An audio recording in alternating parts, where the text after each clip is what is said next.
Now, I already did a video on Doomslayer or Doom Guy from the 2016 Doom and Doom Eternal. And I thought, well, not that I was planning on doing this, but yeah, I thought it would be appropriate to do a flip side of the coin in terms of like first person protagonists.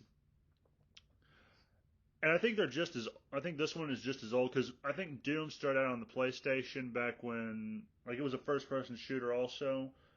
But Shadow Warriors was more like it used guns and swords. I don't know if Doom did that. Like, I've played a little of a remaster of the original games, and it was mostly guns. Um, and from what I've seen of the old original Shadow Warrior, it was you used guns and swords. I think my memory, like, I'm going off of memory with this, but so it's a little shoddy. But and this one is kind of like the polar opposite of Doomslayer, and that Doomslayer is just like he's a good character. Like, he expresses himself through actions rather than words, but he's silent most of the time. Not most of the time, always. Lo Wang is the inverse or the reverse of this. He constantly is talking. At least in the reboot. In the original games, I don't think he did, but in the rebooted trilogy, first two games and the third game that's on the way, he talks a lot, and I love it. I just love what he has to say. It's all snarky, sarcastic. This guy spews one-liner with a frequency that could rival Razorfist, probably. The only difference is they're kind of hit or miss. And yeah, he's just like this guy who spews all these jokes that are either cultural references or just him joking about something about the enemies he's fighting or whatever. And they're kind of hit or miss. He's like one of two protagonists in a first-person shooter game where they actually talk. The other one was Jackie Estacado in The Darkness 2. And yeah, that happened. And like, I like the game, but yeah, it's a shame we aren't getting a third one probably. And Lo Wang goes on these three adventures basically, and there is little change in him in my like. There's some change in him. Like, he is definitely affected by the events of the games, following the games, but he's still like the mouthy merc assassin at the end of the day, and I like that. I think he is a very, I wouldn't say flat character. He's not flat. There's definitely some development with him. I think it's very limited though. There's like not a lot of character development with him, but you feel like he has grown somewhat after each adventure. But then again, that could just be me seeing something that isn't there. It's not the first time it's happened. It probably won't be the last. The first adventure was actually, this was back when Lo Wang's world was pretty much normal like ours. It mostly had humans in it. There were probably some interference with godly or spiritual beings, but it was limited. And Lo Wang was, well, he was this Chinese guy, I think, living in Japan. I think that's his origin. And he worked as an assassin and mercenary. And in this first adventure, it starts out with him being hired to retrieve a sword. I forget the name of it. It was supposed to be, it's like one of the Kotsuro Kage, I want to say is what it's called, but I could be wrong on the name. Feel free to correct me on that. But and he's hired to retrieve one of these swords, and he doesn't know there's five. He only thinks there's one. And things don't go as planned. He ends up having to fight a lot of people, even though he tries to be diplomatic. Like, the original plan was for him to try to just offer a bunch of money for the sword. The guy doesn't go for it, and the other one's basically like, "Okay, we can do this the easy way or the hard way." And he's like, "Well then, to work then, Mr. $1,000,000." And yeah, Long doesn't find, and ultimately he is sedated, knocked out, and well, yeah, eventually imprisoned for a while. And in the midst of his imprisonment, there is this demonic invasion, I guess. I have no idea what caused it, so to be perfectly honest. But like I said, there were some influence from the demonic and the spiritual and the godly, but not too much. And Lo Wang escapes from the little cage they had him in. He makes a pact with a demon that was helping the guy who owned the sword he was after. Hoji, I believe was his name. And these two were a funny pair, to be perfectly honest. Hoji says, knowing his best with him, saying, like, it is said that no human can understand a demon's name. What is it? My name is Hoji. Hoji. Oh, that's impossible. It said only the one can understand my name. You must be the one from the prophecy. What else does the prophecy say? The prophecy also says the chosen one will believe any goddamn thing you make up on the spot. So it kind of starts out not good. Not good. Like, it develops to where they do have this kind of rapport, and they do become friends over time. And they go through these various adventures, recovering the 5 blades that all fuse into one sword. Um, Hoji eventually dies. Like, I'm not gonna spoil the whole game for you, but yeah, Hoji gets taken away temporarily. Lo Wang goes to get him back, and they kill the guy, but Hoji dies in the process. It's a very depressing ending, just to say the least. And Hoji is not who you think he is. I'll say that up front. But then again, I like that about him. I like it when a character he appears to be one thing, and then you gradually learn more, and you're like, holy shit, this guy is an entirely different person of what I assumed. There's probably a lesson in there somewhere, but I really don't care to elaborate on it.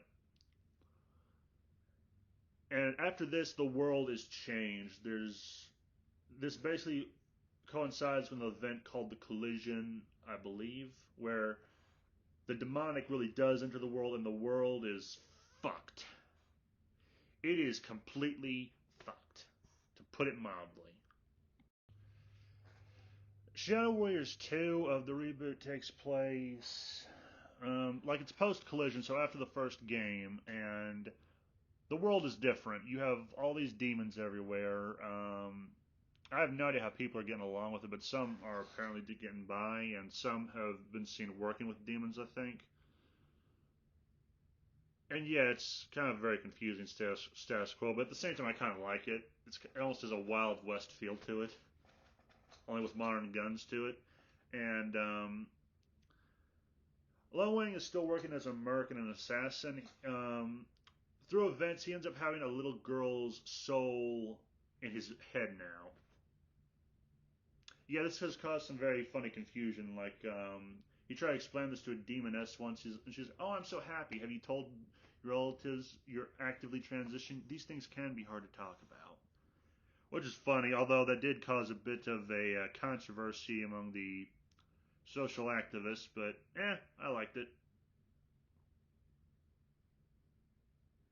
And it's a story of him going on these various adventures in the game to, or tasks in the game to purify the girl's body so she can have her soul restored to it and go resume her life. In the process, they have to stop Zilla and a bunch of other people from doing some messed up shit. Sort of. It's again, this is going off of memory here, but I believe that's the extent of it. And by the end, some characters return from the first game. One guy you're introduced to, Smith, he was actually pretty likable. He was like this black sensei type character, and unfortunately, spoiler alert, he dies, which is a shame. I wish he could have lived longer. But and by the end, Kamiko's soul disappears. It's thought that she might inhabit this dragon now that appeared through the gates and tried to swallow Lo Wang. Somehow he survived it. And that is the extent of what I wanted to reveal about the second game. Third adventure, I can't really comment on. This is after the dragon attempted to swallow him. He survived, and he's now using Hoji's mask in the game. He also gets some cool looking gear. It feels very inspired by Doom Eternal, which I like. I loved that game, so seeing Shadow Warriors copy it's kind of good. Hopefully they don't copy it too much. But that is the third game, and well, I'm liking that we get to see Lo Wang's face more in this game because the cutscenes appear like they will be third person.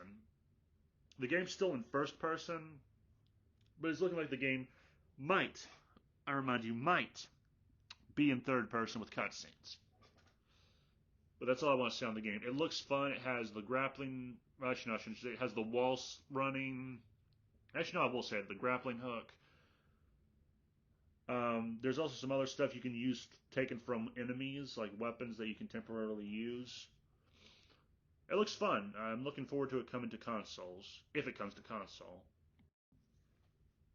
Personality. I really wouldn't know how to describe Lo Wang's personality, actually. Like, there are moments of seriousness, well, semi-seriousness with him. He does not take things too seriously. There is some, like, if he does, he doesn't let it show. And he is a very talkative person. Sometimes I don't know if he does this out of stress or just he feels like it. But yeah, he makes all these comments that are funny. One time he actually sang after taking down an enemy. At least in two. I actually liked that song. It was pretty funny sounding. Um, he has a weird back and forth both with Hoji and Kamiko, the girl who's temporarily trapped in his head. Well, not temporarily, it's for a good long while, but. And he plays the part of a fool, in my opinion.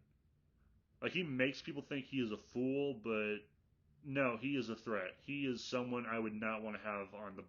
I would not want to get on his bad side, basically. Like, if you told me I had to fight Lo Wang, I'd be like, so basically, you want me to fight a guy who probably can slash me into a lot of bits and annoy me in the process. I'll pass. Yeah, coworker, just shoot me in the head now. I will take death so quick before I have to fight that freak. And yeah, it's kind of funny. Like, and he's not the most clever person, but yeah, he's not an idiot. I would not want to underestimate this guy. It probably helps that he works with people who give him some information that's helpful later down the line, but yeah, that's all I can really say about his personality. Like, he plays the part of a fool and he does it well, but he is no idiot, and underestimating him is the last mistake you will ever fucking make. Equipment. Um, Lo Wang, as I mentioned, is a mercenary and assassin. He uses a wide range of stuff. He uses revolvers, pistols, assault rifles, shotguns, probably a sniper rifle for all I know. Various melee weapons. Like at one point, he had a tomahawk and a dagger, katanas. Like high class weaponry is all I'm saying. Like, or to me, it's high class, and some that I would probably want to use in a fight. And he does them all effectively. Like he's a very skilled guy. Like again, this goes back to the whole. He is not someone I would underestimate if I was being smart. And by the third game, it looks like he'll be having a grappling hook and some other stuff he has. And there's various weapons he finds along the way, and some of them are bullet projecting guns, some of them are plasma projecting guns. Yeah, he's someone that is very well equipped for the job at hand. Either that, or he finds good equipment along the way. And again, I reiterate, he is someone I would not want to fuck with. Like, this is a guy who fights Yakuza members. Now, bear in mind, Yakuza people, they cut off their own fingers if they botch a job. If they don't do that to themselves, what do you think they do to people who piss them off or cross them? And Lo Wang probably does that on a daily basis. He's very much, like I've already compared them in the past, but yeah, he's very much like the Doomslayer. Very effective, but he's not the strong, silent type. Like, he is the skilled, talkative type, basically. And so yeah, he is like the Doomslayer mixed with Dante, is the best comparison I could make. To finish this one up, the takeaway I get with Lo Wang is, well, one, a character doesn't need to be too serious. Like, he is probably one of the least serious protagonists I've ever seen. There's him and Dante. That is it. The only difference is Dante does take things serious to a certain point. Lo Wang doesn't really show his seriousness as much. He does make his contempt and cynicism known when dealing with certain individuals. and he's pretty open about it. Like I really like that bluntness. It's just the way he delivers it that I also like. Another thing I always got with him was dare to do something different. Not like he is different from other characters. It's more like the world and story he's in is different. Like the way he carries himself with weaponry. It's not often that I play games where I use both swords and guns and demonic weapons. Outside of Doom Eternal, I have never seen games like that. Or actually, outside of Doom and Devil May Cry. Other than that, I do not see that often. Most protagonists that I end up playing as are either serious, not too serious, or somewhere in between. He is he is in the middle. And another thing is he's not very suave or infallible. He has faults and flaws, which I like. This is probably something that I would assume is a problem in the modern entertainment industry. Where this is something I hear about is like they try to make all these protagonists not have flaws and make them not human. Yeah, Lo Wang does not have this problem. He has flaws. He doesn't always take things seriously, and that sometimes does bite him in the ass, but not always. And he is kind of a cliche. Another thing is, not all protagonists need to have the one-liners that hit. Like again, this guy probably makes as much snarky remarks as Razorfist, but the only difference is Razorfist remarks actually hit the target and make me laugh. Lo Wang, the humor is in their bad jokes. Like that is the joke. The humor is he's telling very bad jokes that he thinks are going to be funny, and yeah, that is the humor of it for me. Is that it feels like how I imagine '80s movies characters could be, to where they were funny-ish, but when we look back on them, they're not that funny. Lo Wang probably is someone who would fit very well in an '80s action film, very well. And yeah, that's the video. Actually, no, there's one more thing. Like I said before, he's kind of like a flat character in that he doesn't change too much. Like this isn't in the bulletins. This is something I just thought of in the middle of doing this. He goes through three adventures. Well, he's now going to be going on his third adventure soon, and he hasn't changed all that much personality-wise. He still is a wisecracking guy. He is definitely saddened by past events, but he hasn't been changed about them too much. I would say Hoji's death really did affect him to an extent.